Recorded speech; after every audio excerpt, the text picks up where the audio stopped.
نوح نام نوح اس سورت کا نام بھی ہے اور اس کے مضمون کا عنوان بھی، کیونکہ اس میں از اول تا آخر حضرت نوح علیہ السلام ہی کا قصہ بیان کیا گیا ہے۔ زمانہ نزول یہ بھی مکہ معظمہ کے ابتدائی دور کی نازل شدہ سورتوں میں سے ہے، مگر اس کے مضمون کی داخلی شہادت اس امر کی نشاندہی کرتی ہے کہ یہ اس زمانے میں نازل ہوئی تھی جب رسول اللہ صلی اللہ علیہ وسلم کی دعوت و تبلیغ کے مقابلے میں کفار مکہ کی مخالفت اچھی خاصی شدت اختیار کر چکی تھی۔ موضوع اور مضمون اس میں حضرت نوح کا قصہ محض قصہ گوئی کی خاطر بیان نہیں کیا گیا ہے، بلکہ اس سے مقصود کفار مکہ کو متنبہ کرنا ہے کہ تم محمد صلی اللہ علیہ وسلم کے ساتھ وہی رویہ اختیار کر رہے ہو جو حضرت نوح علیہ السلام کے ساتھ ان کی قوم نے اختیار کیا تھا، اور اس رویے سے اگر تم باز نہ آئے تو تمہیں بھی وہی انجام دیکھنا پڑے گا جو ان لوگوں نے دیکھا۔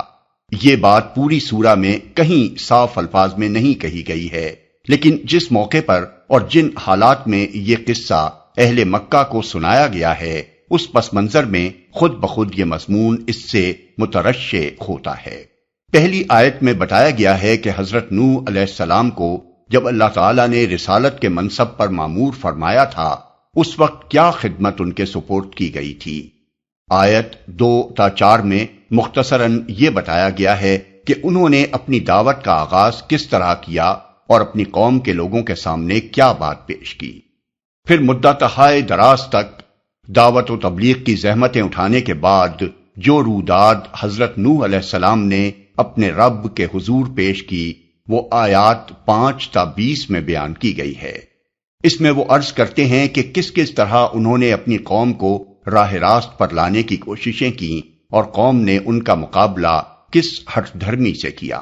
اس کے بعد حضرت نوح علیہ السلام کی آخری گزارش آیات 21 تا 24 میں درج کی گئی ہے، جس میں وہ اپنے رب سے عرض کرتے ہیں کہ یہ قوم میری بات قطعی طور پر رد کر چکی ہے، اس نے اپنی نکیل اپنے رئیسوں کے ہاتھ میں دے دی ہے اور انہوں نے بہت بڑا مکر کا جال پھیلا رکھا ہے۔ اب وقت آ گیا ہے کہ ان لوگوں سے ہدایت کی توفیق سلب کر لی جائے۔ یہ حضرت نوح علیہ السلام کی طرف سے کسی بے صبری کا مظاہرہ نہ تھا، بلکہ صدیوں تک انتہائی صبر آزما حالات میں تبلیغ کا فریضہ انجام دینے کے بعد جب وہ اپنی قوم سے پوری طرح مایوس ہو گئے تو انہوں نے یہ رائے قائم کی کہ اب اس قوم کے راہ راست پر آنے کا کوئی امکان باقی نہیں ہے۔ یہ رائے ٹھیک ٹھیک اللہ تعالیٰ کے اپنے فیصلے کے مطابق تھی، چنانچہ اس کے متصلاً بعد آیت 25 میں ارشاد ہوا ہے کہ اس قوم پر اس کے کرتوتوں کی وجہ سے خدا کا عذاب نازل ہو گیا۔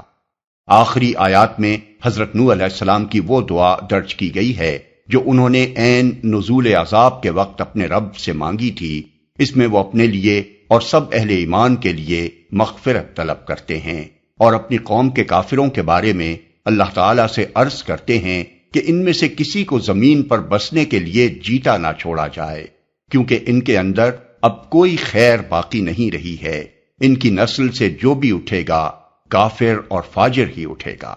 اس سورہ کا مطالعہ کرتے ہوئے حضرت نوح علیہ السلام کے قصے کی وہ تفصیلات نگاہ میں رہنی چاہیے جو اس سے پہلے قرآن مجید میں بیان ہو چکی ہیں۔ ملاحظہ ہو الاعراف آیت 59 تا 64، یونس 71 تا 73، ہود 25 تا 49، المومنون 23 تا 31، الشعراء 105 تا 122، العنکبوت 14 اور 15، الصافات 75 تا 82، القمر 9 تا 16۔